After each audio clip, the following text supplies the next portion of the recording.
House లోపలికి enter అయిన తేజస్విని కోసం స్పెషల్‌గా అయితే అమర్‌దీప్ దగ్గరికి వెళ్ళాడు. "వదిన చాలా బాగున్నావు నువ్వు చూడటానికి" అంటూ కూడా కాంప్లిమెంట్ ఇస్తూ వచ్చేశారు.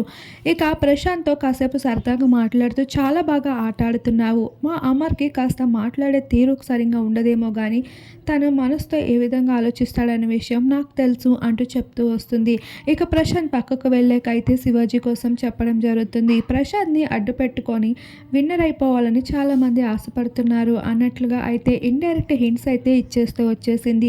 ఇక హౌస్‌లో ఉన్నంతసేపు అమర్‌కి చెప్పాల్సిన మాటలన్నీ చెప్పేయడం జరిగింది. ఇక అమర్ వాటన్నిటిని అర్థం చేసుకొని ఆటలో ముందుకు వెళ్ళిపోవడమే హౌస్ లోపలికి వచ్చిన ప్రతి ఫ్యామిలీ మీట్ కంటెస్టెంట్ కూడా శివాజీ, పల్లవి, ప్రశాంత్ టాప్‌లో ఉన్నారనే విషయాన్ని అయితే ఇండైరెక్ట్‌గా చెప్పుకుంటూ రావడం, ఇప్పుడు అమర్‌దీప్ కోసం తేజస్విని కూడా ఫుల్ క్లారిటీ ఇవ్వడంతో అమర్‌కైతే ఒక క్లారిటీ వచ్చేసింది. మరి ఇకపైన అమర్ ఆట ఎలా ఉండబోతుంది? తన ఆట ఎలా మలుపు తిప్పబోతున్నాడు?